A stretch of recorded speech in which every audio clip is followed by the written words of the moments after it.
Welcome to రాజనీతి. గతంలో మాజీ మంత్రి వైఎస్ వివేకానంద రెడ్డి హత్య జరిగినప్పుడు అది చంద్రబాబు చేయించిన హత్య అని వైసీపీ ఆరోపణలు చేసింది. వైసీపీ మీడియాలో కూడా అలాగే ప్రజెంట్ చేశారు. నారాసుర రక్త చరిత్ర అని బ్యానర్ హెడ్డింగ్స్ పెట్టారు. మొదట వాళ్లే గుండెపోటు అని చెప్పారు, గుండెపోటుతో చనిపోయాడని చెప్పారు. ఆ తర్వాత అది గొడ్డలపోటు అయిన తర్వాత ఆ గొడ్డలపోటు చంద్రబాబు నాయుడు వేయించారని ప్రచారం చేశారు. కానీ ఆ తర్వాత కేసు లోతుల్లోకి వెళ్ళే కొద్దీ అవినాష్ రెడ్డి లాంటి వాళ్ళ ప్రమేయం బయటకు వస్తుండటంతో దీని మీద ఎవరు మాట్లాడకూడదని వాళ్ళు కోర్టును అప్రోచ్ అయ్యారు. అప్పటిదాకా వాళ్ళు చంద్రబాబు నాయుడు మీద ఆరోపణలు చేశారు. ఆ తర్వాత విచారణ జరిగే కొద్దీ అదేదో సామెత చెప్పినట్టు అది తీగలాగితే డొంకంతా కదిలిన అన్నట్టుగా వీళ్ళ డొంక కదలటం మొదలుపెట్టింది. సో ఎన్నికల సమయం కాబట్టి తేడా కొట్టిద్దేమో అని కోర్టును ఆశ్రయించారు. కోర్టుకు వెళ్ళి గ్యాగ్ ఆర్డర్ తెచ్చుకున్నారు. ఈ కేసు గురించి ఎవరు మాట్లాడకూడదని, మీడియా కూడా రాయకూడదని కోర్టు గ్యాగ్ ఆర్డర్ ఇచ్చింది. 2024 ఎన్నికల సమయంలో కూడా, ఇదేమో 2019 ఎన్నికల సమయంలో జరిగింది. ఆ తర్వాత 2024 ఎన్నికల సమయంలో కూడా వివేకానంద రెడ్డి హత్య కేసు గురించి వైఎస్ఆర్ కాంగ్రెస్ పార్టీ నేతలను లక్ష్యంగా చేసుకుని ఎవరు విమర్శలు చేయొద్దని గ్యాగ్ ఆర్డర్ తెచ్చుకున్నారు. అయితే ఆ తర్వాత సుప్రీంకోర్టు దాని మీద స్టే ఇచ్చింది అనుకోండి. సో వీళ్ళు ఏంటంటే తప్పులు జరిగినప్పుడు ఆ తప్పులు వాళ్ళు చేసినప్పుడు అవి జనాలకు తెలియకూడదన్నట్టుగా కోర్టులను అప్రోచ్ అయ్యి గ్యాగ్ ఆర్డర్ తెచ్చుకుంటున్నారు.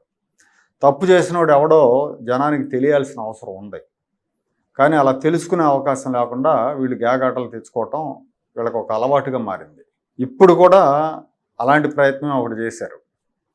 తిరుమల కల్తీ నెయ్యి వ్యవహారంలో గ్యాగ్ ఆర్డర్ కోసం వెళ్ళారు.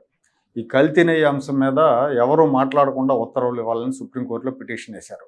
కల్తీ నెయ్యి పాపం మీదంటే మీదని అధికార ప్రతిపక్ష పార్టీలు విమర్శించుకుంటున్న నేపథ్యంలో ఈ పిటిషన్ వేశారు. ఇక్కడ కూడా అదే సూత్రం.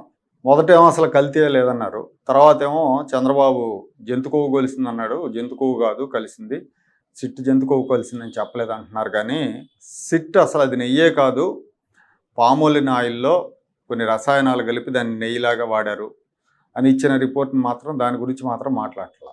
విధాన మండలిలో జరిగిన చర్చలో ఈ విషయంలో వైసీపీ డిఫెన్స్లో పడిపోయింది. దీంతో ఇప్పుడు నెయ్యి కల్తీ అంశం మీద ఎవరు మాట్లాడకుండా ఉత్తర్వులు ఇవ్వాలని సుప్రీంకోర్టులో పిటిషన్ వేశారు. కల్తీ నెయ్యి విషయంలో ఉన్నత పదవుల్లో ఉన్న వ్యక్తులు వివాదాస్పద వ్యాఖ్యలు చేస్తున్నారు. ఇది విచారణను ప్రభావితం చేస్తుంది, తప్పుడు సమాచారాన్ని ప్రజలకు అందించినట్టు అవుతుంది అని మానూరు శ్రీనివాస్ అనే వ్యక్తి పిటిషన్ వేశారు. మొన్నటి వరకు కూడా ఈ విషయంలో సిట్ నివేదిక ఇచ్చిన తర్వాత వైసీపీ ఎదురుదాడి వ్యూహంతో ముందుకెళ్ళింది. కానీ చివరికి వాళ్ళు డిఫెన్స్లో పడిపోయారు. అందుకే ఈ ప్రయత్నం చేశారు. ఈ శ్రీనివాస్ అనే వ్యక్తి ద్వారా ఈ పిటిషన్ వైఎస్ఆర్ కాంగ్రెస్ పార్టీ వేయించిందన్న ప్రచారం జరుగుతూ ఉంది.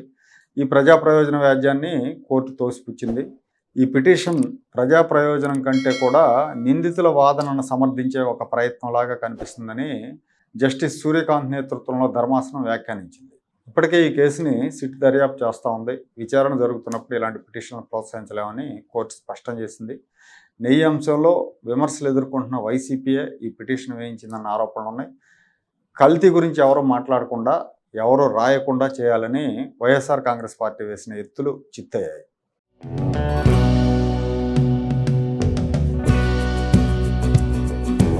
Like, share and subscribe to Rajaniti channel.